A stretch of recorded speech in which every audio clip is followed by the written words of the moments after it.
Bienvenidos, buenas tardes a todos. Vamos a dar inicio a un tema más de nuestro capítulo de enfermería, específicamente en el trasplante renal pediátrico, que hoy tenemos una invitada que pues ustedes ya la conocen, ha estado participando con nosotros también como panelista en este módulo pediátrico y pues bueno, eh, voy a ceder en estos momentos la palabra a la licenciada Zulem Piña Ocampo para que nos presente a nuestra ponente. Adelante, Zulem.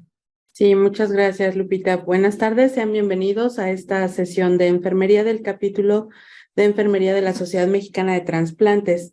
Tengo el honor de presentarles nuevamente a la enfermera especialista en nefrología, Ana Laura Maldonado Pineda. Ella es especialista en nefrología, maestra en administración de hospitales y es adscrita al Servicio de Nefrología del Hospital Infantil de México, Federico Gómez. El día de hoy está con nosotros con el tema intervenciones especializadas de enfermería en el posoperatorio inmediato de trasplante renal pediátrico. Anita, sé bienvenida, te escuchamos. Muchas gracias, Solen. Muy buenas tardes a todos. Es un placer estar aquí con ustedes el día de hoy.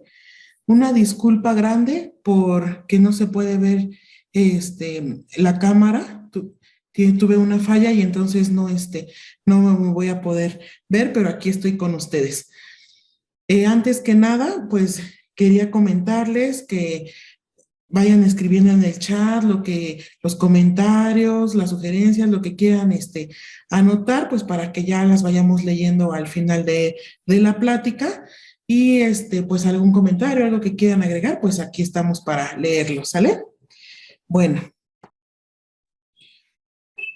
Vamos a hablar ahora de las intervenciones especializadas en enfermería en el posoperatorio inmediato. Ya la maestra Adri ya nos había dado un poco del tema la sesión pasada, pero ya ahora vamos a continuar con esta. Primeramente con estas imágenes. Bueno, ¿qué es el cuidado al paciente post-trasplante? Para empezar, ¿qué fue el trasplante? Ya como lo habíamos comentado, pues es una intervención quirúrgica muy amplia y muy profunda que tiene el paciente, ¿verdad? Pero antes de esto hubo un protocolo, antes de esto hay una familia, hay una enfermedad, hay un paciente, hay un donador, ¿verdad? Entonces, para que nosotros veamos la importancia y la necesidad que hay de que se realice los cuidados inmediatos al paciente y que estos sean súper estrictos, pues es precisamente por esto, porque ya hubo algo grande que pasó antes con este paciente, ¿sí? Como les comentaba, desde el protocolo, desde la enfermedad, desde la familia, ya llegó a esta intervención quirúrgica completamente amplia, específica, que fue el haberle donado e insertado un injerto nuevo, un injerto a este paciente, ¿verdad? Un órgano que es funcional para él y que le va a dar una mejor calidad de vida. Y bueno, posterior a esta intervención quirúrgica que continúa, nuestras intervenciones de enfermería, ¿sí? A esa herida, a ese órgano, a ese paciente que se engloba en algo general. Entonces tenemos como definición de trasplante, pues que es considerado como la mejor alternativa de tratamiento para la sustitución renal en el paciente con enfermedad renal crónica, ¿verdad? También tenemos que es un procedimiento quirúrgico que consiste en reemplazar un riñón sano de un donante, ya sea vivo o cadavérico, hacia una persona que ya tiene una enfermedad renal crónica. La persona que ya donó, que ya hizo esta donación, la dona con todo el amor y con todas las ganas de que el paciente, desde que su familiar lleve una calidad de vida lo mejor que se pueda, ¿verdad? Ya sea un niño o ya sea un adulto. En este caso, pues estamos hablando de los niños, de un paciente pediátrico que tiene las ganas de seguir viviendo y de seguir continuando con su vida con lo mejor que se pueda. Y por supuesto, pues el objetivo de es ayudar a mejorar su calidad de vida, el inicio de actividades sociales, físicas, emocionales, laborales y en el caso de ya de los adolescentes, pues su vida sexual. Como les comentaba, esto no depende de una sola persona o de solo de una enfermera o de las enfermeras que se encuentren a cargo del paciente o de los médicos. Esto se lleva a cabo por un equipo multidisciplinario. La familia es un pilar muy grande para este paciente. Si ellos se encuentran unidos, si ellos se encuentran en conjunto trabajando, pues va a salir adelante con su trasplante, ¿sí? El personal de psicología, las psicólogas, nos ayudan muchísimo también en esta parte del posquirúrgico. ¿Por qué? Porque ellos ya se encuentran con una ansiedad, ellos ya tienen miedo, a pesar de que ya se les contó, se les informó de cómo iba a ser el cuidado que iban a tener posterior a esta cirugía, aún existe el miedo, puede existir el dolor, puede existir el qué va a pasar, ¿no? Sí, ya me contaron, pero no es como me lo contaron. O sí es así, pero como que está exagerado, ¿no? No era tan feo como me lo contaron. Cada quien lo va a vivir de manera diferente, pero es importante que psicología se encuentre presente en estos momentos. Por supuesto, los médicos, los cirujanos, el anestesiólogo, todos ellos pues juegan un papel importante en este posquirúrgico del paciente. Trabajo social, las enfermeras, pasantes de enfermería y estudiantes que se encuentran al cuidado de este paciente.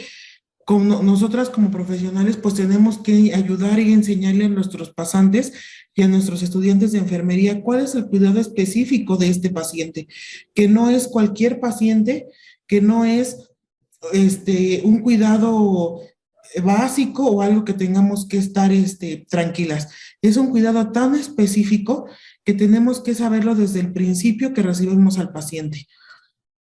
El camillero, intendencia, cocina, van a decir, ¿y ellos por qué? Primeramente, el camillero, acuérdense que la movilización del paciente es algo muy importante, más cuando es un paciente pediátrico o un paciente escolar o preescolar, ¿verdad? Ya nos habían comentado anteriormente que el movimiento agresivo al del paciente puede crearle una lesión en el injerto. Entonces, estos pacientes se movilizan en bloque. El camillero debe de saber su movilización y su manejo previo a ser movilizado y trasladarlo de un sitio a otro. El personal de intendencia, acuérdense que estos pacientes necesitan de un aislamiento, ¿sí? Este aislamiento correcto pues también lleva una higiene y lleva una limpieza correcta del lugar de la unidad donde se encuentra el paciente. Entonces ellos deben de saber que el trapo con el que limpian ¿cómo se llama? La jerga debe de ser exclusiva solamente de la unidad. Y pues de la cocina, ¿verdad? Cuando ya ellos ya pueden consumir alimentos, estos deben de ser lo más limpios, lo más higiénicos posibles, porque el paciente se encuentra inmunodeprimido, con su inmunosupresión. Entonces, todo esto es un equipo que todos debemos de trabajar en conjunto y todos debemos de saber cuál es el tipo de paciente que estamos manejando, ¿sí? No solamente unos u otros, porque de esto depende que el posquirúrgico de nuestro paciente pues se mantenga adecuadamente y podamos manejarlo y pueda él avanzar correctamente como es lo previsto. Tenemos un objetivo general. Este objetivo para nosotras como personal de enfermería es establecer cuidados de enfermería al paciente trasplantado renal en el periodo post-trasplante inmediato y post-trasplante temprano, que permita una valoración integral y monitoreo continuo para evitar complicaciones y favorecer la preservación de la vida del injerto en los pacientes hospitalizados. ¿Sí? Esto es primordialmente. Ya posterior vamos a ver la sobrevida del injerto en el domicilio, ¿sí? Pero en los inmediatos solamente lo que se encuentre en el paciente hospitalizado. Como objetivos específicos, pues tenemos evitar complicaciones derivadas del post-trasplante inmediato y temprano y la educación al paciente y al familiar en el autocuidado para reconocer los signos de alarma derivados del trasplante después de su alta hospitalaria. Nosotras debemos de empezar la educación continua de nuestro paciente y del familiar desde que sale de quirófano. Tal vez vamos a pensar que ellos todavía están con los efectos de la anestesia, están adoloridos, no quieren saber nada del mundo exterior, ok, pero al familiar sí podemos empezarlo a darle una educación continua de nuestro paciente. ¿Cuál va a ser principalmente? El lavado de manos, ¿sí? En estas unidades hospitalarias, por ejemplo, en el Hospital Infantil Federico Gómez, tenemos el aislado para el paciente y para su donador. En dado caso de que fuera cadavérico, bueno, se encuentran los pacientes trasplantados en un aislado. Los papás no pueden entrar hasta posterior los 7 días de haberle pasado su inmunosupresión. Sin embargo, eso no significa que vamos a ignorar al familiar, ¿no? Que vamos a ignorar al cuidador primario.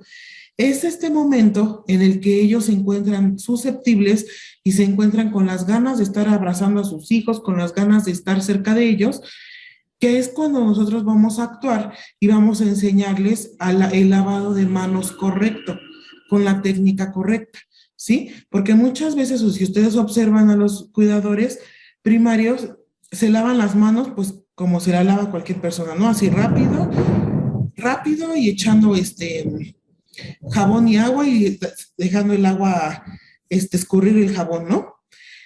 Este es el momento en el que nosotros podemos empezar la educación con el cuidador primario, porque de esta manera ellos aprenden rápidamente, ¿sí? Ellos tienen las ganas ya de ver a sus hijos, de abrazarlos, y pues aprenden a lavarse las manos correctamente, ¿sí? A tener su higiene física, su cambio de ropa, para que puedan entrar a ver a sus hijos, ¿sí?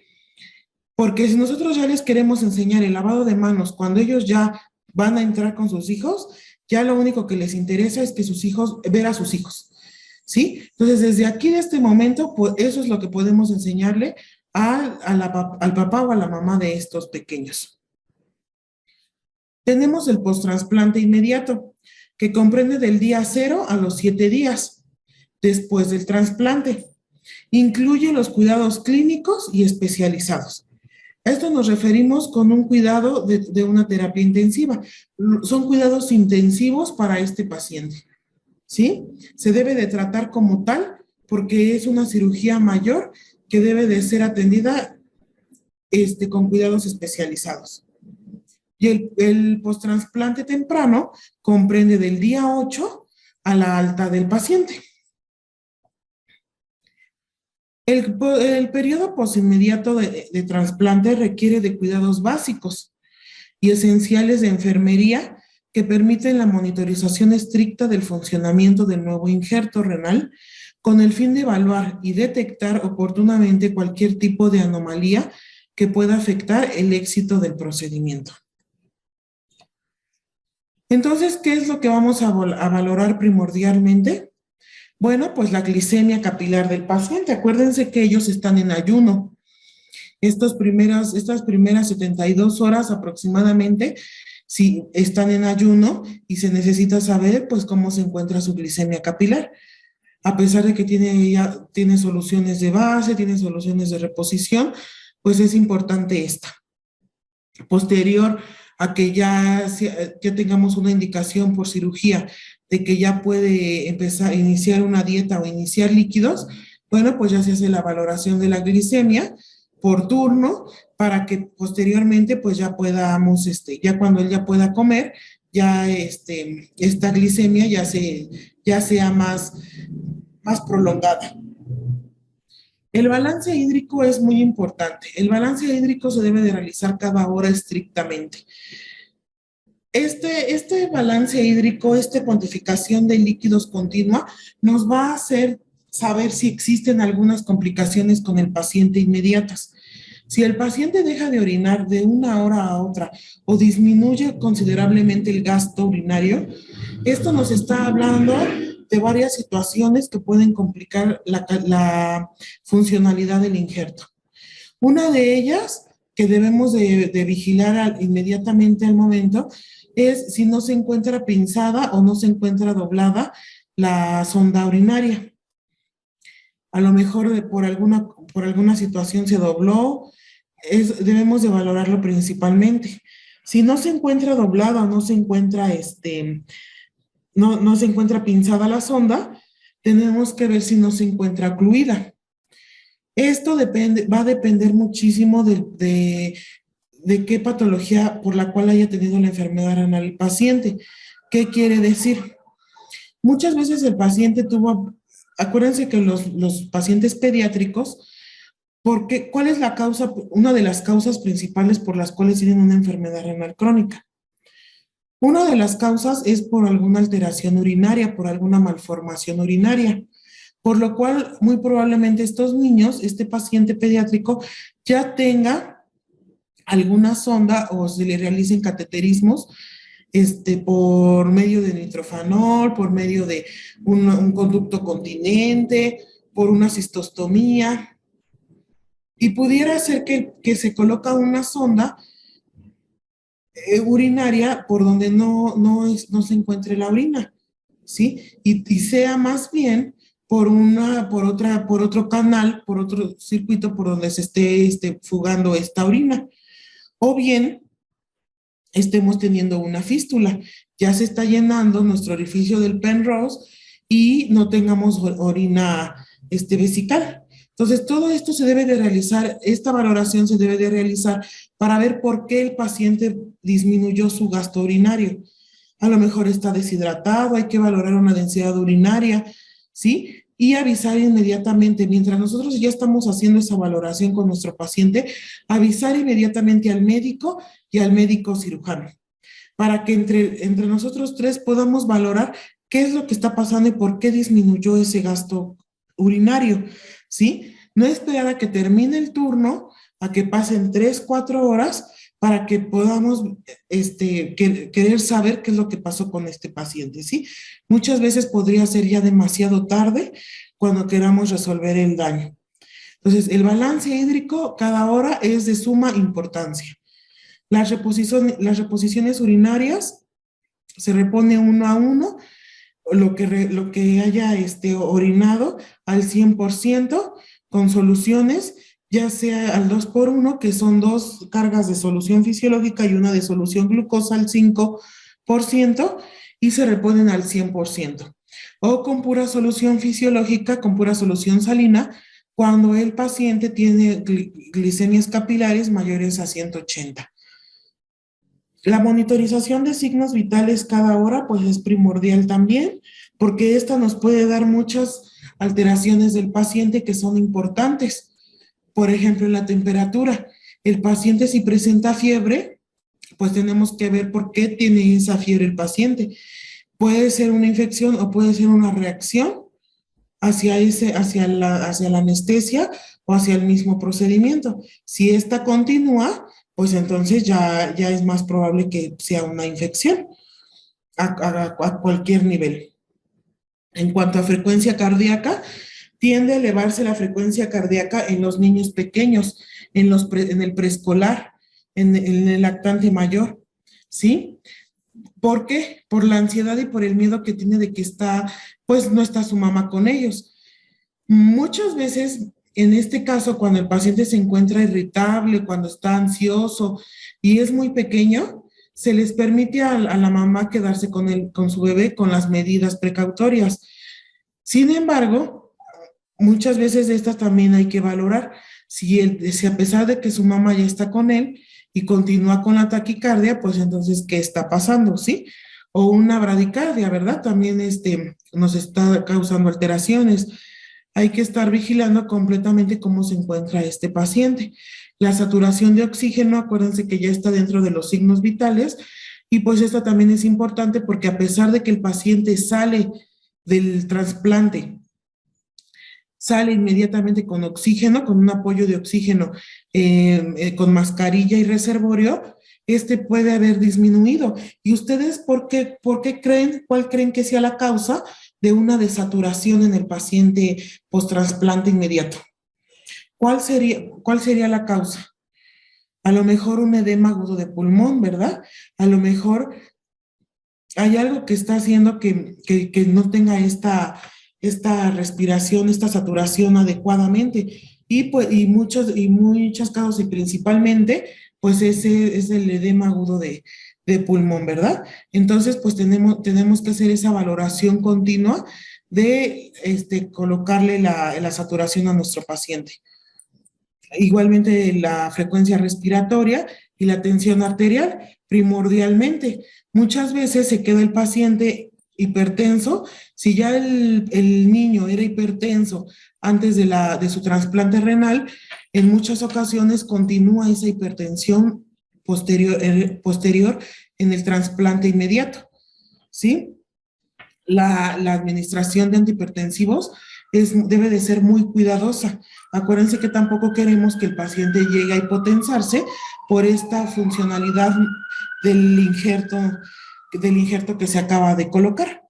Entonces, tanto la hipertensión como tener un paciente hipotenso, pues nos va a causar datos de alarma, primordialmente, pues porque ya nos está hablando de alguna alteración, ¿sí? También cuando tenemos una hipotensión rápida, súbita, pues es muy peligroso porque tenemos que vigilar si hay algún sangrado, tanto interno como externo, ¿verdad? Porque no es normal que este paciente se hipotense de una hora a otra o que empiece a disminuir esa tensión arterial considerablemente sin haber administrado ningún antihipertensivo.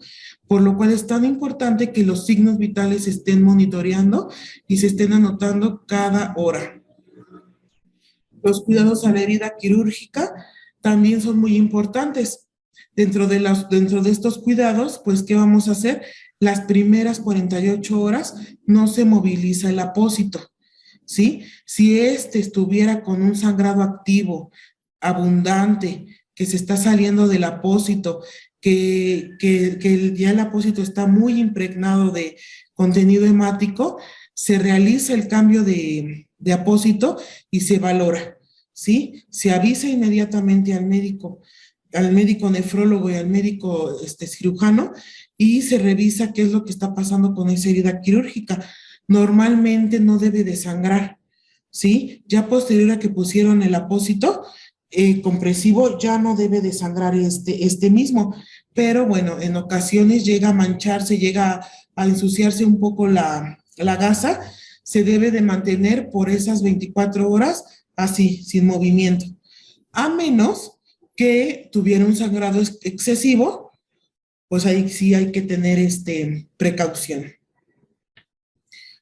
Igualmente, pues también el cuidado a la herida quirúrgica, los cuidados que pues ya conocemos, la asepsia, la antisepsia de la herida, con nuestras medidas de protección, guantes, cubrebocas, del centro a la periferia,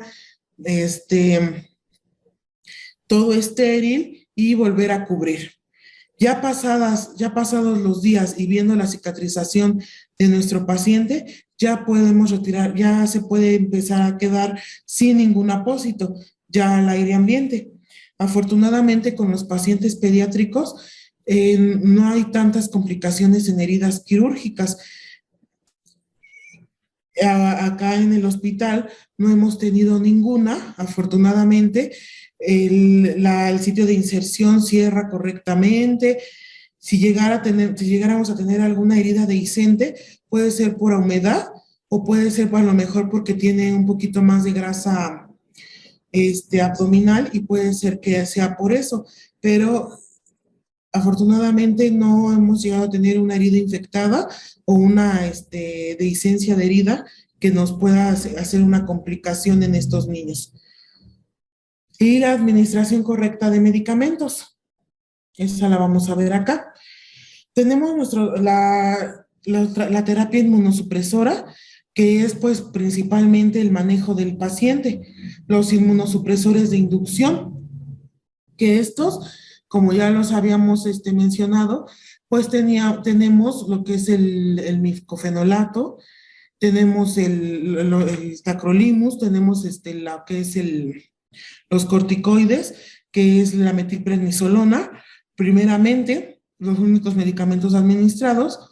Y tenemos también su profilaxis de antibiótico, que es el trimethoprim, y, y la nystatina posteriormente, ¿verdad? Tenemos los inmunosupresores de rescate, los corticoides, los antimetabolitos, los inhibidores de la calcineurina, el tacrolimus, los inhibidores de mTOR, los anticuerpos monoclonales y los anticuerpos policlonales. Aquí hay una parte muy específica que quería comentarles. Principalmente, ya no quería yo meterme tanto en lo que es la terapia inmunosupresora, porque ya la habíamos visto anteriormente y no quería como que ser tan repetitiva con los temas anteriores, pero hay aspectos importantes que sí quería comentarles en cuanto a la administración. En el paciente pediátrico tenemos algunas acciones que tenemos que implementar con el paciente.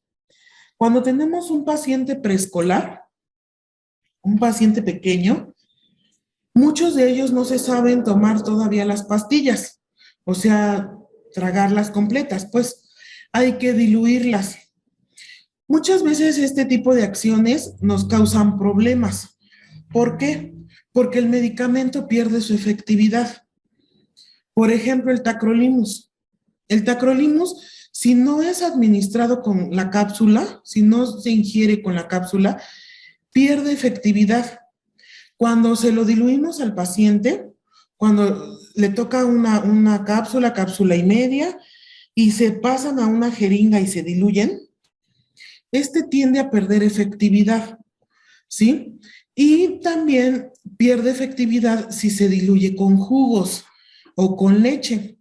Eso es algo que tienen que tomar muy en cuenta, porque muchas veces el papá o la mamá, como el niño no se quiere tomar el medicamento porque le sabe feo, le sabe amargo, lo quiere diluir en alguna bebida dulce que pueda hacer que el niño pues lo consuma, ¿no? Pero muchas veces esto pierde efectividad, entonces esto es muy importante que se les avise. Ahora, el micofenolato o el Mifortic, hay algunos de ellos que tienen la hendidura para romperse, ¿sí? Se truena y se puede hacer la dilución, pero esto también es importante. Tampoco debe de diluirse ni en jugos ni en leche, porque también pierde efectividad. Otro de los medicamentos que también no debe diluirse así es la ciclofosfamida. Muchas veces, la ciclosporina, perdón.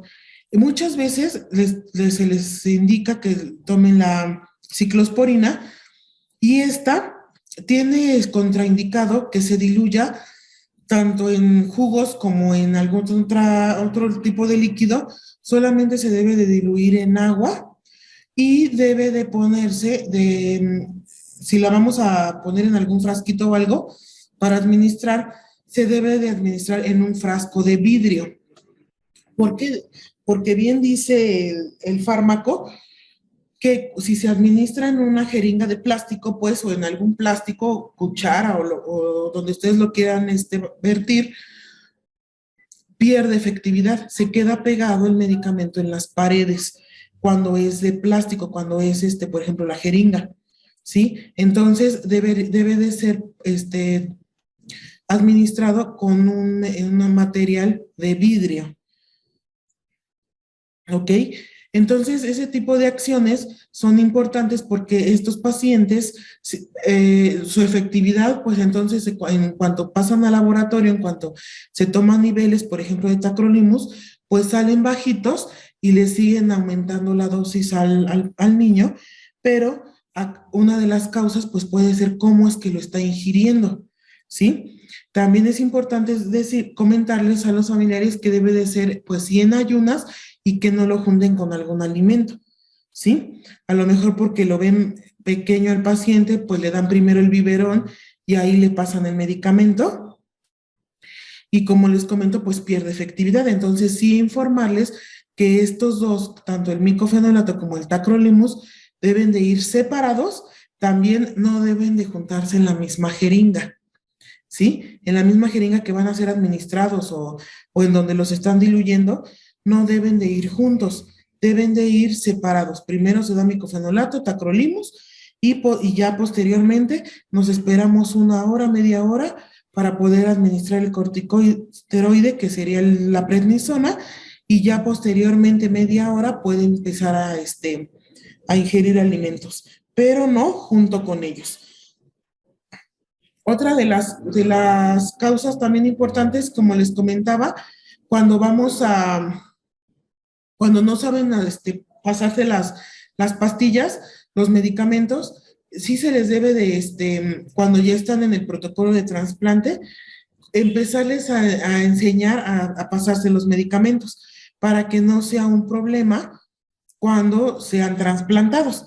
O si no, ya cuando ya se hayan trasplantado, pues iniciar con este aprendizaje. Cuando se administra la metilprednisolona, también es muy importante recordar que esta se debe de administrar con solución salina, con solución fisiológica al 0.9%, porque también esta causa que el paciente tenga hiperglicemias y posteriormente pues le va a causar problemas al paciente si empieza a tener elevaciones de glucosa, ¿verdad? Entonces, siempre es importante administrarlo con solución salina, y si el paciente ya está comiendo, evitar las cosas dulces, los alimentos dulces, para evitar que presente hiperglicemias. Bueno, como les comentaba, pues la monitorización de signos vitales, en este caso es muy importante mantener al niño tranquilo, que no se esté moviendo, que no esté inquieto, que no esté llorando. ¿Por qué un niño, por qué un paciente pediátrico, un lactante mayor o un preescolar va a llorar, va a estar inquieto? ¿Ustedes cuál creen que sea la causa por la cual el niño presente esta sintomatología? Ya nos conoce, ya está ya está en su ambiente, ya su mamá la permitimos pasar. ¿Por qué lloraría un bebé? ¿Por qué lloraría un paciente preescolar?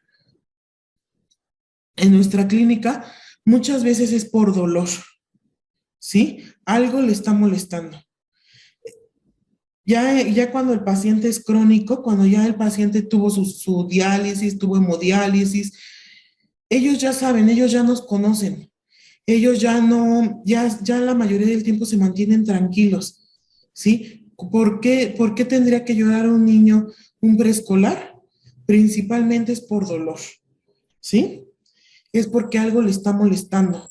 Y no nos los va a decir porque no lo sabe, no sabe por qué siente eso que siente.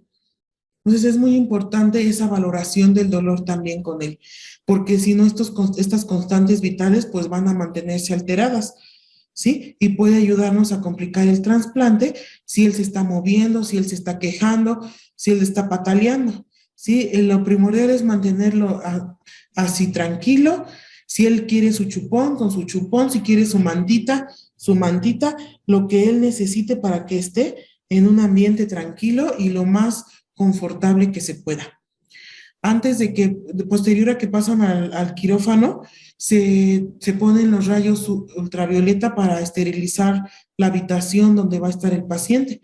Entonces, en ese momento, se puede colocar ahí en la habitación el objeto que el paciente quiere, ya sea su osito de peluche, su cobijita, su chupón, lo que el paciente necesite para estar tranquilo y se pueda mantener dentro del aula, dentro de la unidad, y pueda él puede estar estéril cuando ya el paciente llegue a su habitación. La monitorización de los niveles de inmunosupresión, pues es un concepto básico para el cuidado del injerto en las primeras horas. No es una intervención que hagamos nosotras, pero sí estamos observando que ha pasado el tiempo y no se ha hecho esta monitorización de los niveles de inmunosupresión, pues sí comentarle al médico nefrólogo, ¿verdad? Ya tomó las muestras, ya cómo están los niveles, y preguntar para saber cómo se encuentra nuestro paciente, ¿sí? Es una intervención de enfermería que nosotros tenemos, pues que también es importante. No tomamos la muestra, pero sí comentarle al médico que ya han pasado tantas horas y no hay un nivel de inmunosupresión, o ver o preguntarle cómo se encuentra. El aislamiento protector es muy importante porque evitamos infecciones hacia nuestro paciente, ¿sí? Él se encuentra inmunosuprimido, se encuentra en un estado crítico, se encuentra en un estado donde se está recuperando, que puede pasar posteriormente a las 72 horas, si es un paciente pequeño, un paciente pediátrico, o bien si ya es un adolescente, puede pasar su mamá posteriormente a los 5 días, que ya haya pasado la inmunosupresión, pero siempre y cuando pase con las medidas correctas, ¿sí? El gorro, el cubrebocas, la bata y el lavado de manos con técnica correcta. Ya puede pasar a ver al paciente y ya el adolescente, el paciente pediátrico, pues ya también se queda más tranquilo, ¿verdad? Porque ya platica con él, ya le puede contar cómo van en todos, cómo está toda la familia, qué ha pasado en el exterior. Acuérdense que este aislamiento, a pesar de que tenemos hay vidrios para que se puedan ver de afuera hacia adentro, pues no pueden platicar como tal. Entonces, si existe cierta ansiedad por parte del paciente que se encuentra aislado, existe cierto miedo, cierta nostalgia por estar todo el tiempo, pues, no solo porque nosotros estamos ahí, pero sí solo en cuanto a su familia, en cuanto a su ambiente. Entonces, cuando ya entra el familiar, pues ya él ya se siente más tranquilo, él ya se siente más en confianza, pues para decir lo que siente o bien, pues platicar de su familia, ¿verdad? Acuérdense que por eso es tan importante, pues que en este ámbito se encuentre la familia. El juego y las actividades, ya posterior a estas 72 horas, los niños, fíjense que no sé de ustedes quién trabaja con niños y ustedes mismos no me van a dejar mentir, la capacidad que tienen para recuperarse rápidamente. Habíamos dicho que el postoperatorio inmediato era hasta los 8 días, ¿verdad? Hasta los 7 días. Pues estos pacientes empiezan a recuperar rápidamente, ¿sí? Si este injerto va avanzando adecuadamente, el paciente rápidamente, y más cuando es un donador vivo relacionado, el paciente rápidamente se recupera. Ya quiere jugar, ya quiere platicar, ya quiere dibujar. Hemos tenido niños que a los 4 o 5 días ya están pidiendo su libreta para dibujar. Entonces, todo este juego, todas estas actividades, debemos de proporcionárselas, ¿sí? Con la debida desinfección de las libretas, de los colores, del juego que el niño quiera, pero para que él se mantenga tranquilo en su unidad, ¿sí? Muchas veces es sorprendente cómo ellos van mejorando cada día y lo único que quieren es lo que viven diario. Sus juegos, sus libros, lo que necesiten, ¿sí? Esta parte de juegos y actividades, pues también es muy importante, porque ya sea que tengan su donador vivo relacionado, el donador vivo relacionado se va de alta a los 5 o 7 días, muy frecuentemente cuando no hay una alteración, y se queda pues prácticamente solo el niño, el receptor, ¿sí? Entonces, la forma en la que nosotros podemos ayudarle a que se mantenga él tranquilo, pues es con actividades, es manteniéndolo ocupado. ¿Y cómo puede ser? Pues con sus juegos dentro de su cama, en su unidad, o manteniendo la televisión encendida, con caricaturas, para que él se mantenga, pues lo más tranquilo que se pueda. Ya como les comentaba, posteriormente, en otros días va a entrar su mamá, ya sería un posoperatorio tardío, pero pues ya posterior va a poder entrar su cuidador primario. Posterior a esto, pues la deambulación. La asistencia y la deambulación pues también va a ser muy importante para ellos. Muchas veces nos preguntan, ¿ya cuándo voy a poder caminar? ya me quiero levantar, ya no quiero estar en la cama. Se les debe de explicar que poco a poco van a poder, les van a empezar a retirar lo que tienen de invasivo, que es el monitor, la sonda vesical, el acceso periférico o el acceso central que tenga el paciente, y posterior vas a poder caminar despacio. Se les debe de contar qué es lo que va a ir pasando poco a poco, ¿sí? Como les comento, en esta parte de psicología nos ayuda mucho porque previo al trasplante, pues ya se les está comentando, se les está enseñando qué es lo que va, qué es lo que viene, ¿no? Cómo van a ir evolucionando. Pero muchas veces este trasplante no es como se los pintaron, ¿no? No es como se los pintamos o como les dijimos. Poco a poco se les debe de ir diciendo qué es lo que va a ir pasando, ¿sí? Para que él se mantenga en una forma tranquila, que sí va a caminar, sí vas a caminar, pero faltan unos días, mañana te quitan esto, mañana pasa esto. Si todo sigue bien, pues vas a poder caminar el próximo lunes, ¿no? Ay, bueno, pues él ya sabe que todavía faltan muchos días, pero que va a llegar el momento en el que sí va a poder caminar, ¿sí? Darles la motivación para que ellos sigan adelante. La alimentación, pues también ellos tienden a tener ansiedad por no comer, ¿sí? Ya que se empiezan a sentir bien al segundo, al tercer día, ya quieren comer. Entonces también informarles que poco a poco pues van a poder comer, van a poder empezar a tomar jugo, pero que todo va con calma, ¿sí? Para que no empiecen a tener ansiedad, no empiecen a sentirse tristes y esto pues les afecte en su recuperación. Quise mostrarles estos cuidados de enfermería especializados, hablando de nuestras teóricas,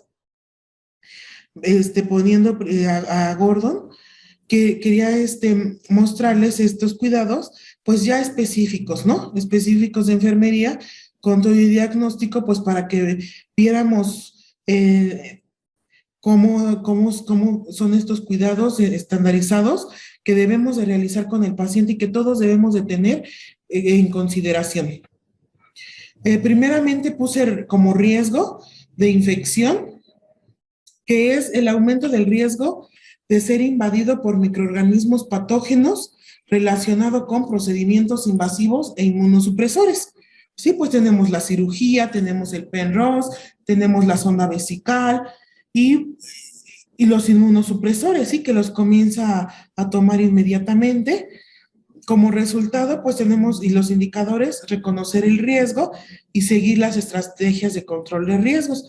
El lavado de manos estricto, el personal de enfermería que entra a la unidad, médicos, intendencia, el uso de bata, el uso de cubrebocas, ¿sí? El uso de las medidas universales para este paciente. Los cuidados de la curación de la herida quirúrgica, mantener la técnica de aislamiento correcta, el lavado de manos en los 5 momentos, fomentar una respiración profunda y tos si fuera necesario, cuidados a los sitios de incisión, cuidados a la sonda urinaria y mantenimiento de dispositivos de accesos venosos, ¿verdad? Todo esto, pues es muy importante para evitar infecciones hacia nuestro paciente. El dolor no hay que olvidarlo, ¿sí? A pesar de que nuestro paciente tenga una infusión de analgesia, a pesar de que tengamos medicamentos para el dolor con horario, es importante valorar cada que se toman signos vitales, cada hora, el dolor, ¿sí? Como les comentaba, muchas veces el paciente no nos los va a referir, como tal, a lo mejor todavía tiene efectos de anestesia en el operatorio, en el posoperatorio inmediato, pero podemos ver sus facciones, podemos ver sus fascias, ¿sí? A lo mejor tiene fruncido el ceño, está brotándole lágrimas, tiene un puchero, ¿sí? Puede tener los efectos de anestesia, pero puede estar ansioso, puede estar con dolor. Entonces, esta valoración de cada hora del dolor es muy importante. El dolor agudo es una experiencia sensitiva y emocional desagradable, ocasionada por una lesión tisular real o potencial, descrita en tales términos de inicio súbito o lento, de intensidad leve a grave, constante o recurrente, con un final anticipado o previsible, y duración menor a 6 meses, relacionada con agentes lesivos. Muchas veces también el tomar muestras, ¿no? El toma de muestras de laboratorio. Toman una muestra, no salió la muestra, tomo otra muestra, no, pues que salió coagulada, tomo otra muestra, ¿sí? Ay, pero está dormido, míralo, no se despierta, pero siente, ¿sí? Está sintiendo dolor. Es precisamente eso que quiero que nos quede muy claro en la valoración del dolor. Hay un agente lesivo que está llegando al paciente y que tal vez sí todavía tiene los efectos de la anestesia, pero ya la punción continua, pues ya le está causando un dolor, ¿sí? Entonces, verle que tiene una lágrima, que tiene 2 lágrimas, o sus facies de dolor, que está frunciendo el ceño, no significa que está soñando feo, ¿verdad? Significa que el paciente está presentando dolor, ¿sí? Hay que realizar esa valoración. ¿Sabe qué? Ya no hay que puncionarlo, déjelo descansar y posterior yo le tomo la muestra, ¿sí? Ya no se pudo esta vez, permítame, déjeme dejarlo descansar y le tomo yo la muestra. Hay que estar viendo qué es lo que le está pasando al paciente. Si a lo mejor es precisamente eso, que dejó de orinar, él ya tiene globo vesical, él ya tiene una molestia, ¿sí? Pero él no sabe decirnos, tengo ganas de hacer pipí. Es un paciente que a lo mejor no sabe describir su dolor, pero tenemos que empezar a valorar y a verificar qué es lo que está pasando, por qué está presentando dolor. Para el control del dolor, pues tenemos que reconocer los factores causales, tenemos que utilizar medidas de alivio, no analgésicas. A lo mejor tenemos que ver principalmente qué es lo que le está afectando al paciente, ¿sí? A lo mejor se quedó atrás de su espalda una jeringa o una aguja o un cable o algo que le está molestando la espalda, ¿sí? A lo mejor ya con estirar la sábana, con retirar lo que le estaba molestando, hacerle un pequeño masaje en su espalda, puede disminuir este dolor, ¿sí? Utilizar los signos de alerta para pedir ayuda, a ver, de acuerdo a estas imágenes de caritas, cuál es la que más te identifica o por colores, dependiendo del tamaño y de la edad del niño. Realizar una valoración exhaustiva que incluya la localización, características, aparición, frecuencia, calidad, intensidad, severidad y factores desencadenantes. Relajación y respiraciones profundas. Y bueno, ya finalmente la administración de analgésicos. Muchas veces nosotros no conocemos por qué el llanto del niño, ¿no? A lo mejor nos mandaron por primera vez y no conocíamos a este paciente, es la primera vez que lo vemos y está llorando, pero pues no sabemos por qué, ¿no? Ya le hicimos de todo, ya le hicimos caricias, se le administró el analgésico y él sigue llorando, sigue angustiado, sigue triste. Nosotros nos podemos ayudar del cuidador primario de su mamá. A ver, señora, venga, ¿por qué está llorando su hijo? Ya le hicimos de todo y no deja de llorar. Y la mamá nos va a saber decir, ah, es que a él no le gusta esa posición. No le gusta que lo pongan con la piernita delante o con el pie elevado, ¿no? Un ejemplo. Es que a él, fíjense, ahorita me acabo de acordar de algo, de una experiencia que tuve. Saben, una bebé lloraba mucho, era en hemodiálisis, pero es parecido el ejemplo. No sabíamos por qué, hasta que la mamá llegó un día, la chiquita tiene 2 años, y me dice la mamá, ay no, y empezaba a llorar, ¿no? Cada que entraba en hemodiálisis y yo así de, ¿qué pasará? ¿Por qué? Y lloraba. Entonces me dice su mamá un día, ¿sabes qué pasa? que no le gusta que la amarren. Le dice la mamá que la amarren, pero pues era sujetarla, no era sujetarla con los chalecos para el sillón, para sujetarla al sillón. Pues una bebé de 2 años en un sillón, en un reposet, pues se sujetaba para que no se cayera, ¿no? Por el riesgo de caídas. Pero pues nunca decía nada a la bebé, solo lloraba, lloraba y lloraba. Entonces, eso llegó la mamá diciendo, es que ella me dijo que no le gusta que la amarren, que no quiere que la amarren. Ah, ok. Entonces, le dije, oiga, pero se nos va a caer. No, dice que no. Y le digo, no te vayas a mover, tú tranquila y no sé qué. Pues a partir de ese día, no se volvió a sujetar a la niña, pero tampoco se movía. O sea, ella se sentaba en el sillón, en el reposet, y ya, ahí dejaba que le hicieran su hemodiálisis, sus 2 horas de sesión, ni se giraba, ni se movía, ni nada, en absoluto. Ella, tan tranquila, se quedaba sentada. Entonces, nadie supo hasta que la misma niña le comentó a su mamá. Entonces, es muy importante que si sabemos que está llorando el niño y no deja de llorar con nada, pues entonces quiere que la mamá nos diga qué es lo que está pasando, ¿sí? Porque ella puede, con el llanto del niño, saber qué es lo que está pasando, o bien que con en su idioma de mamá bebé, sepa qué es lo que está pasando, ¿verdad? Qué es lo que él necesita, porque muchas veces pues no nos lo dicen a nosotros. Bueno, ahora, el déficit de autocuidado, baño, higiene. Tenemos el deterioro de la habilidad de la persona para realizar o completar por sí misma las actividades de baño o higiene relacionado con dolor. En este caso, el déficit de autocuidado, pues es principalmente por la inmovilización del paciente, ¿verdad? En estos primeros 8 días, en estos primeros 7 días de cuidados post-trasplante inmediato, el autocuidado del paciente se encuentra completamente en déficit.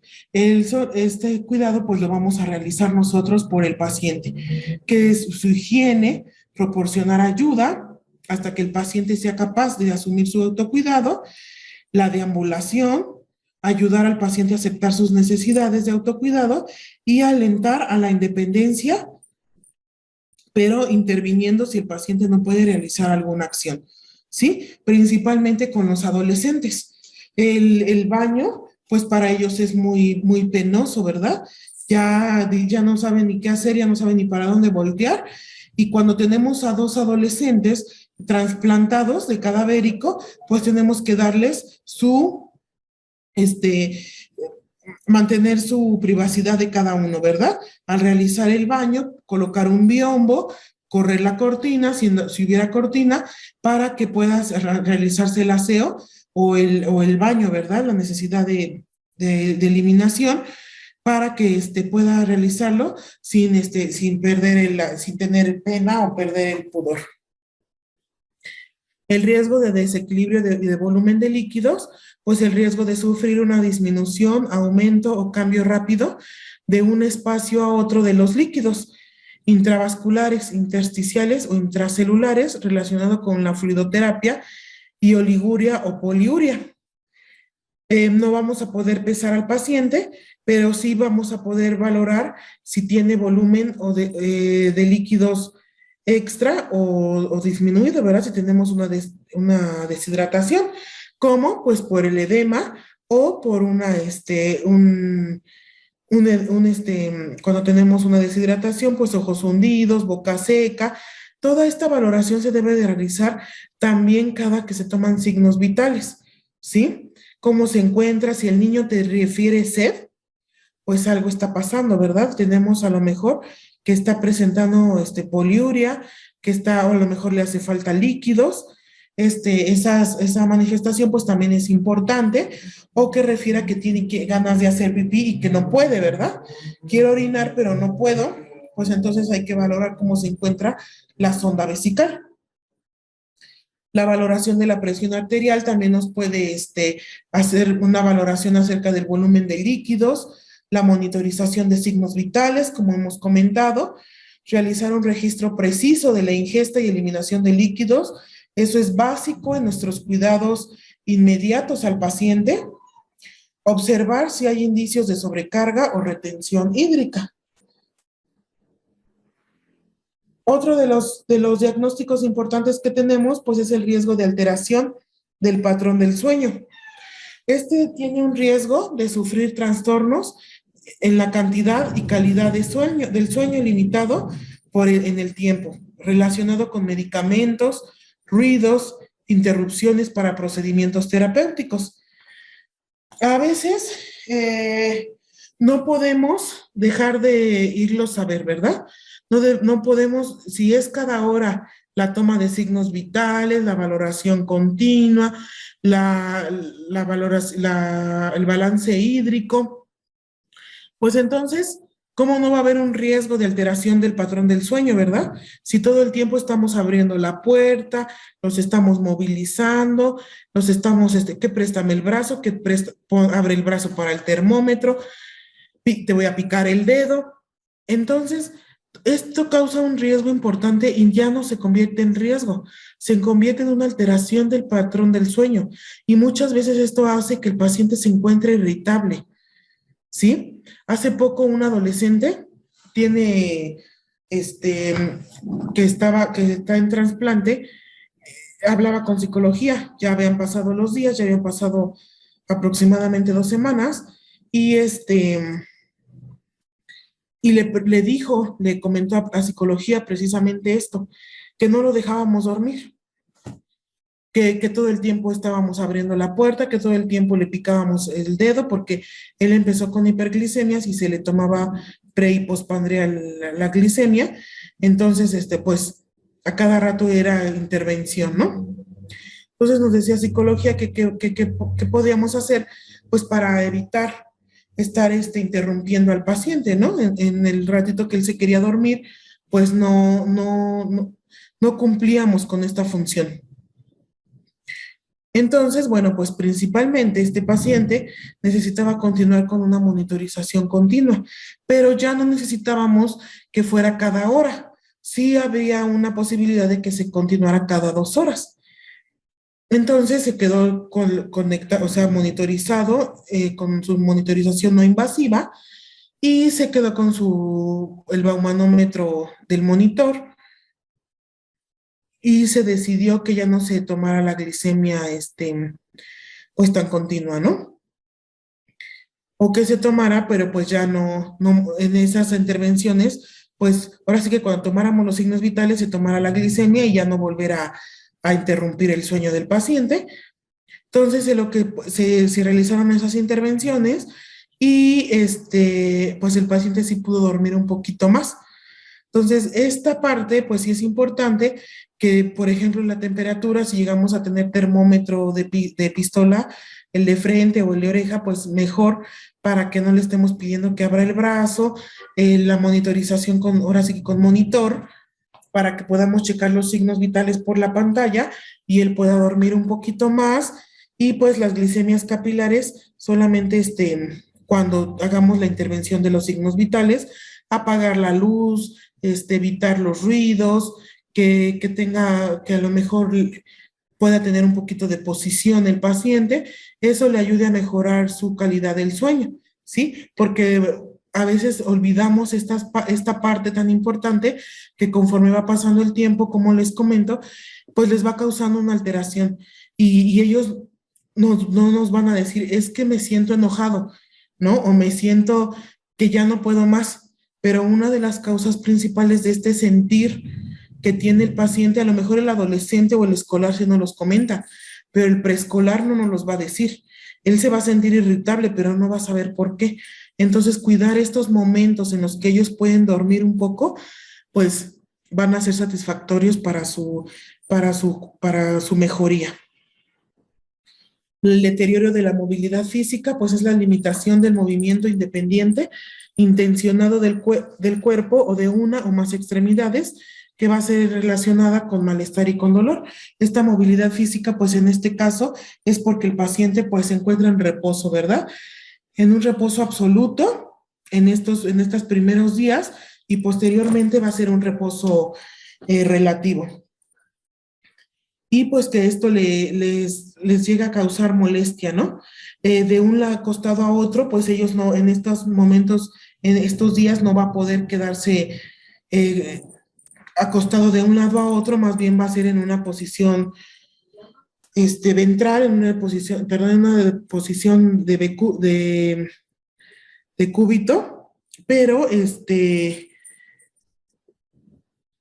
pero que no van a poder estarse movilizando, pero que sí vamos a poder mantenerlo en un reposo, ¿sí? En dado caso de que ya sienta una molestia en la espalda, que ya se sienta inquieto, bueno, pues la movilización debe de ser mínima en estos primeros días. El traslado del paciente, si llegáramos a movilizarlo de una terapia intensiva hacia piso, hacia el área de recuperación, de nefrología, pues entonces ahí también el traslado debe de ser minucioso, sin movimientos fuertes, sin jadeos, sin golpes, para que en la camilla, para que no le cause ninguna molestia al paciente, animarlo si es necesario algún cambio de posición. Muchas veces el paciente pediátrico, el paciente preescolar principalmente, ya cruza la pierna a los 2, 3 días. Y por más que se les pide que la mantengan abajo, que se mantengan tranquilos, ellos ya tienen la posición de playa, que le llaman, ya tan tranquilos y ya sin dolor, ya andan con la pierna cruzada. Pero bueno, evitar que se sienten, evitar que se estén moviendo bruscamente, evitar que se coloque o que tengan alguna tensión sobre la herida quirúrgica y poner apoyos en las zonas edematosas.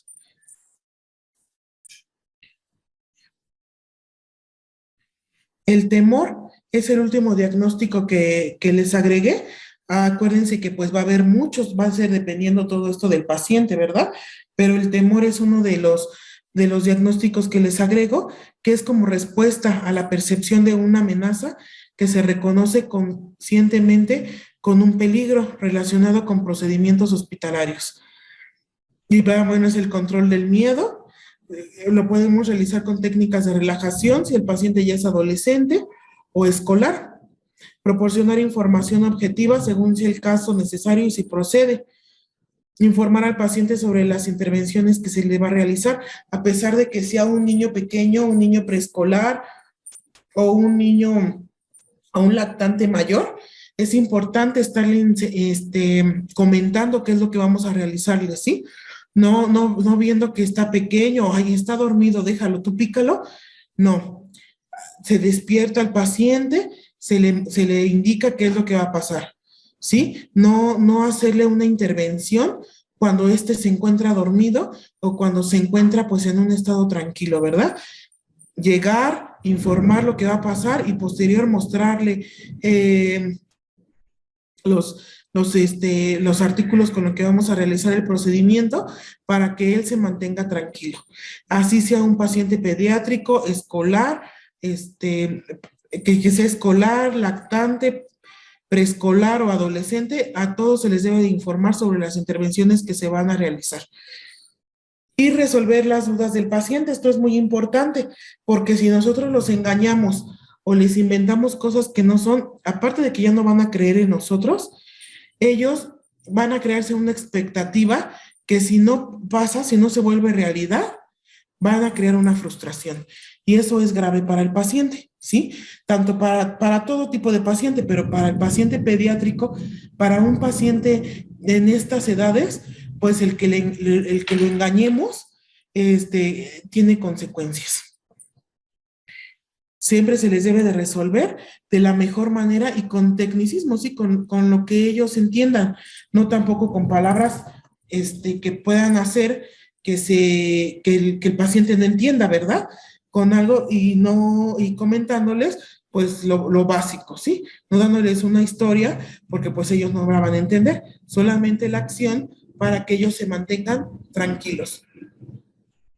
Y en otro caso, pues si la mamá ya puede entrar o es muy pequeño el paciente, que su mamá entre para que se mantenga también tranquilo y pierda este miedo. Tenemos complicaciones importantes en el trasplante, en el post-trasplante inmediato, que pueden ser revertidas si son detectadas a tiempo. una función renal retardada, necrosis tubular aguda, un rechazo hiperagudo, rechazo agudo, mediado por células T o por anticuerpos, el sangrado, oclusión del tracto urinario, fuga urinaria, trombosis vasculares, arterioembolismo, hipovolemias, toxicidad por fármacos y toxicidad por contraste yodado. Entonces es muy importante hacer nuestras valoraciones continuas para evitar estas complicaciones. En esta imagen quería mostrarles que no solamente es importante el receptor renal, el paciente, también es muy importante el donador, ¿sí? El donador debe de llevar los mismos cuidados específicos que les acabo de hablar del receptor, ¿sí? La monitorización continua de signos vitales, el balance hídrico, ¿sí? El manejo del dolor, el manejo de los medicamentos. Él no va a tomar inmunosupresores, pero sí va a llevar medicamentos como es el antibiótico, profiláctico, el manejo del dolor, a lo mejor para evitar náuseas, el protector gástrico, que es el omeprazol. Todos estos cuidados de enfermería también son básicos para el donador. A él no lo debemos olvidar. Sí, el donador vivo relacionado es tan importante como nuestro receptor. ¿Por qué? ¿Qué va a pasar si no tenemos al donador? Nuestro niño va a caer, ¿verdad? Va a tener un desinterés en su trasplante. ¿Por qué? Porque vienen los dos juntos, y los dos juntos entran y quisieran ellos salir juntos.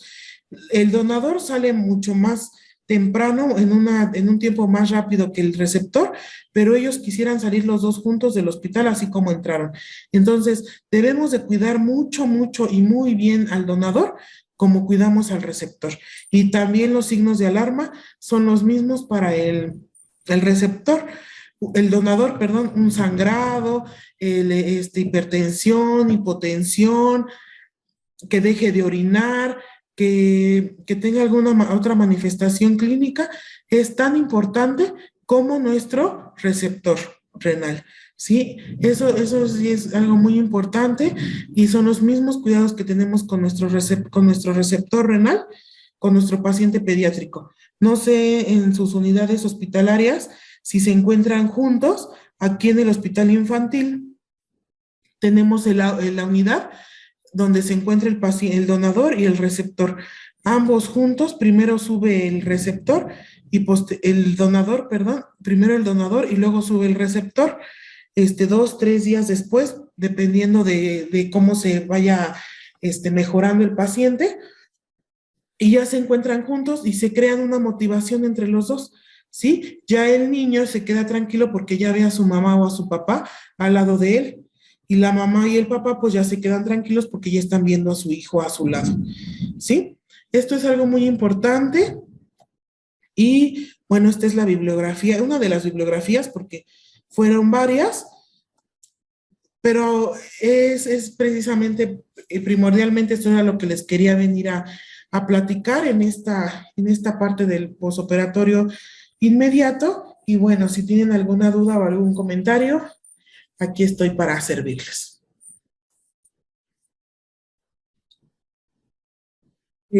Anita, pues tenemos 2 preguntas, pero antes que de las preguntas, bueno, felicitarte y invitar a la doctora Mara Medeiros, que está con nosotros, nuestra presidenta de la Sociedad Mexicana, para que haga un comentario sobre la presentación, doctora.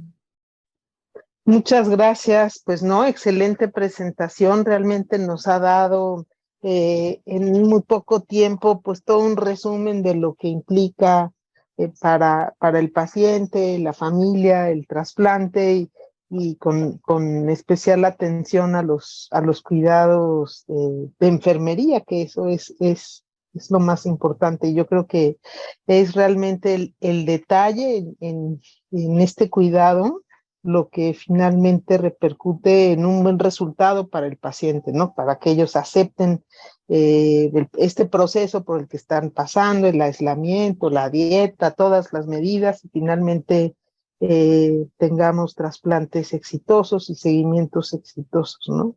Muchísimas felicidades. Sí, doctora, Gracias. así es. Y además, bueno, tu experiencia, pues muy amplia, Anita, felicidades, nuestra compañera también aquí en las cabinas de panelista, pero hoy fue nuestra invitada como conferencista. Y pues bueno, la experiencia de Anita es fenomenal. Y el lenguaje enfermero que nos estuviste manejando, pues yo creo que estuvo excelente en lo que a mí respecta. Zulem, adelante para que nos puedas conducir preguntas, comentarios, felicitaciones de la audiencia. Adelante, Zulem. Sí, muchas gracias, Lupita. Anita, pues antes que todo, te quiero hacer llegar las múltiples felicitaciones. Excelente ponencia, dicen nuestros asistentes, y creo que comparto la opinión de la doctora Mara de Lupita con respecto a esto. Creo que definitivamente tiene que ser un equipo integrado para poder tener el éxito esperado para los pacientes. Tenemos dos preguntas. Me gustaría hacerte la primera, Anita. Sí. Karim Michelle Rodríguez pregunta, ¿a las cuántas horas se puede o se debe de movilizar a un paciente trasplantado? Ok. La primera movilización que tenemos con el paciente y que es de suma importancia el cuidado es cuando se pasa de la cama de quirófano, de la camilla, ahora sí que la camilla, y de la camilla hacia el área de cuidados intensivos.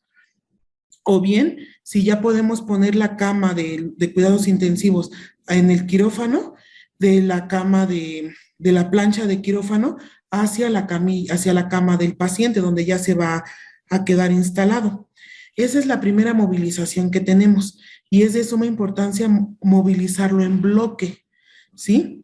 Ya posterior a esta, ya no se debe movilizar al paciente en las primeras 72 horas, ¿sí? Ya cuando él se encuentra, ya han pasado estas 72 horas, él ya ya podemos movilizarlo hacia la unidad de donde se va al área de nefrología, donde se encuentra el trasplante. Antes no. Si se llegara a movilizar porque queremos cambiar la sábana o porque queremos, no sé, principalmente la sábana, que quiero pensar yo que sería para eso una movilización, sería el paciente en bloque, ¿sí? Si este fuera muy pequeño, que todavía el camillero lo pudiera cargar, se tendría que movilizar por dos. Y como les comento, en bloque, si no, de preferencia, en estas primeras 72 horas no se moviliza el paciente ni se realiza este cambio de cama, este cambio de sábanas, que a veces es como muy importante, ¿no? Como que queremos que esté limpio, que esté perfecto y todo. El estirarle las sábanas, mantenerlas lo más estiradas que se pueda, sí es importante para evitar las úlceras, pero más importante es que el paciente se mantenga en un estado de reposo absoluto en estas primeras 72 horas. Y ya posteriormente, pues ya sería una movilización, pero en bloque. Muy bien. Gracias, Anita. Creo que es un punto que a veces como personal de enfermería olvidamos, ¿no? Como bien dices, pretendemos entregar intacta las sábanas, la cama de nuestro paciente, pero olvidamos que un procedimiento así es completamente delicado. Muy bien. La siguiente pregunta. María Salazar quiere saber, de acuerdo a tu experiencia, Anita, ella pregunta, ¿la enfermera hace el diagnóstico de edema agudo de pulmón? ¿O cuáles son los signos y síntomas que el personal de enfermería debería de conocer? Muy bien. El principal síntoma que vamos a observar con nuestro paciente es que empieza a disminuir su saturación. Ya lo vimos clínicamente, a lo mejor se encuentra con edema físico, edema facial, edema en manos, en piernas, pero pues no podemos saber si es el edema agudo de pulmón. Sin embargo, el principal síntoma que vamos a observar nosotros es la saturación. Si el paciente, a pesar de que tiene la mascarilla con reservorio a 10 litros por minuto, él sigue saturando por abajo del 90%, hay una alta probabilidad de que tenga un edema agudo del pulmón. Ese sería nuestro principal signo para observar. Así es. Por ello, cuando tú mencionabas la importancia del monitoreo continuo, es vital. Las primeras horas son importantísimas. Muy bien. Otra pregunta, Angélica Méndez. ¿Dentro de las complicaciones post-trasplante siempre se presenta fiebre o no necesariamente? ¿Debe de estar siempre presente este síntoma? No. Muchas veces es posteriormente. Una de las principales complicaciones tenemos, pues puede ser una infección, pero empezamos con otros signos, como puede ser la taquicardia, y ya horas después empiezan con fiebre el paciente. O la irritabilidad. En niños más pequeños, que se empiece a mantener irritable y que por nada controlemos esa irritabilidad, vamos a ver que posteriormente empieza con taquicardia y posteriormente la fiebre. Así es. Y por eso debemos estar siempre alerta, ¿no? Ante estos signos de alarma. Exactamente. Fabiola Ortiz Pérez, primero te felicita, Anita, por compartir estos conocimientos. Igual estamos muy agradecidos por ello. Y ella nos pregunta, ¿cuál es el esquema de soluciones para la reposición del gasto urinario? Ok. La solución se va a preparar, es una solución al 2x1, que son dos partes de solución fisiológica o solución salina, como se le llama, y glucosa, y una parte proporcional de solución glucosa al 5%. Quiero decir que si la solución viene de 1000 mililitros, prácticamente es la que vamos a preparar, se retiran, dividiéndola en 3, son 333 mililitros. Entonces vamos a retirar de esa solución salina de 1000 mililitros, solo 333 mililitros. A esa solución que ya se le retiraron ese volumen, se le van a agregar 333 mililitros de solución glucosa al 5%. Entonces ya tenemos nuestra solución 2-1. Esta solución se repone al 100% las primeras horas a la reposición urinaria. Si este paciente orinó 100 mililitros, se reponen 100 mililitros de este preparado que hicimos. Muy bien. Y finalmente, pues bueno, estar pendiente del tipo de indicaciones que nos hacen los médicos, ¿no? Para el manejo postquirúrgico. Y bueno, Lorena Zacoto nos pregunta, ¿podrías indicar el índice de infección de tracto urinario en el paciente receptor y qué tiempo mantiene al paciente con aislamiento de protección?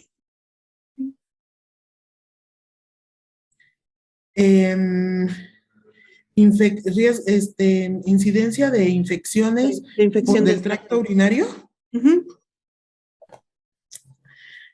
Pues, bueno, aquí en el hospital no tenemos infecciones del tracto urinario en el paciente post-trasplantado.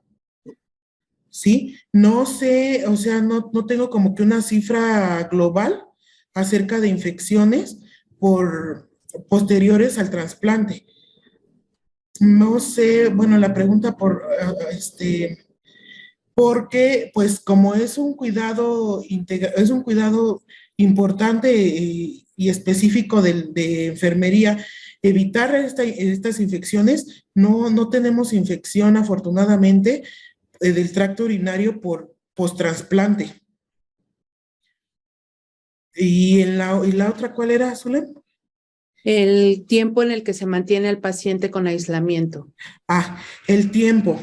El aislamiento estricto y protector cuando no entra el familiar es de 7 días posterior a su inmunosupresión, posterior a que se pasa el rituximab, posterior a que se pasa esta inmunosupresión, que es a los 7 días del trasplante, desde el 5º al 7º día del trasplante, posterior a ya puede pasar el familiar, o sea, sería casi siempre, por ejemplo, se trasplanta el martes. Ya para el otro martes, para el siguiente martes, ya se puede pasar el familiar. No se rompe la protección, ¿sí? No se rompe. Pasa el familiar, pero con su lavado de manos correcto, con técnica correcta, bata, cubrebocas.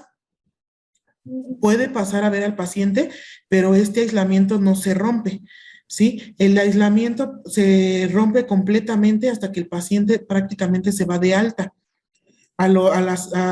Si el paciente o sea, transcurrió bien su trasplante y se adaptó correctamente y está mejorando, si se va a las 3 semanas, 2, 3 semanas de su trasplante, pues ya se pierde este aislamiento porque sale del aislado. Pero en casa, es lo que vamos a ver en la próxima sesión, los cuidados en casa se mantienen como aislamiento, ¿sí? Él no puede estar con toda su familia como si fuera un día normal, no puede llegar a visitarlo, tiene que estar en su recámara, en su cuarto, de preferencia se pide que tenga una habitación sola para él, que se cambien las sábanas, que tenga, que se laven las manos antes de irlo a visitar, que se haga el cuidado de la alimentación, el higiene correcto. Va a continuar con aislamiento, pero ya no es un aislamiento estricto, ya no es un aislamiento tan protector y tan estricto como lo tenía anteriormente. No puede ir a la escuela, no puede ir a lugares concurridos hasta pasando 6 meses. Y a la escuela se le sugiere que vayan hasta después de 1 año. Entonces, este aislamiento ya no se vuelve estricto posterior a los 7 días, pero sí continúa. Sí vamos a continuar con él. El personal que hace la limpieza se sigue poniendo la bata, el personal que recoge la basura se pone la bata para entrar a recoger la basura. O sea, el aislamiento continúa hasta que él sale del hospital, pero continúa en casa. Sí. Y posterior a este estricto, pues son los 7 días. Así es. Bueno, y no sé si me permitas, Anita, pues ampliar un poco la respuesta con respecto a lo que preguntaba la compañera sobre Claro. las infecciones del tracto urinario. Cabe mencionar que todos los pacientes, y quiero pensar que lo mismo sucede con los pediátricos que como con los adultos, se tiene que seguir un protocolo para preparar la recepción de ese riñón que se le va a poner. En automático, el paciente tiene que llevar todo ese seguimiento para justamente evitar ese tipo de infecciones. Recordemos que en el transoperatorio al receptor se le tiene que manejar completamente con técnica estéril, todo. Instalación de sondaje vesical, instalaciones de catéteres de vías periféricas, todo lo invasivo tiene que ser con técnica completamente estéril. Entonces, eso tiene que disminuir el riesgo de una infección tanto del tracto urinario como de cualquier tipo de invasivo que se le va a instalar durante la estancia en quirófano. Ello conlleva también que al momento de que el paciente sale a un área de recuperación o un área postquirúrgica, toda la atención que se le debe de dar, tú lo mencionaste, es un paciente aislado. Entonces, eso implica que la atención que se le va a dar también debe de ser con barreras de protección. Y no para nosotros, sino barreras de protección para el paciente. Entonces, esto va a disminuir de gran manera el índice de infecciones. Llámese tracto urinario, llámese invasivos, cualquier situación que ponga en riesgo al paciente tiene que ser mínimo. ¿Por qué? Porque nos marca un protocolo, tanto en el transoperatorio como en el área postquirúrgica. Exactamente. Gracias, Zulema. Así es. Bueno, y pues por último nos pregunta María Campos, ¿cuál sería la dieta recomendada post-trasplante? Muy bien. La dieta, vamos a empezar con líquidos, y posterior a que estos ya hayan sido tolerados, va a ser una dieta blanda pero ya con sal, ¿sí? Eso pues es muy bonito porque pues ellos ya añoran la sal, ¿verdad? Entonces, primeramente, una dieta blanda, 3 días, y posteriormente, ya que ya tienen ya empezaron a evacuar, ya toleraron esta dieta, ya inician una dieta normal, de acuerdo a la edad. Así es, va de manera progresiva, ¿no? De manera progresiva, sí. Así es. Bueno, y por último, Jenny Campoverde, le gustaría saber si se instaura algún tipo de tratamiento profiláctico con antibiótico a todos los pacientes trasplantados. Sí, sí se inicia un tratamiento profiláctico de antibiótico a todos los pacientes trasplantados, precisamente para evitar esto, ¿no? Las infecciones, ay, se me fue el nombre. Ay, sí, se les realiza a todo paciente, tanto al donador como al receptor, el antibiótico profiláctico. Así es. Sí, se tiene que cubrir un esquema pre, trans y post. Bueno, pues creo que hasta aquí algunas de las preguntas. Quiero pensar que hay muchísimas más, Sí. pero pues bueno, Lupita. Creo que tenemos más, Helen, pero igual, pues las invitamos a todas para la sesión final, que también igual va a compartirnos la Sanita con el plan de alta, y quizás ahí también abordemos muchas de las preguntas todavía que están sin contestar de este tema. Ahí las invitamos para que igual poderlas contestar por nuestra ponente. Pues muchísimas gracias, muchas felicidades por esta serie de ponencias pediátricas que realmente han sido excelentes y con muy buena discusión, ¿no? Y bueno, nos vemos en la próxima sesión. A todos muchas gracias por su paciencia en esta sesión que estuvo un poquito larga, y gracias, y nos vemos en la siguiente. Buenas noches a todos. Nos Gracias. vemos. Buenas Buenas noches, noches. gracias. Hasta luego. Hasta luego.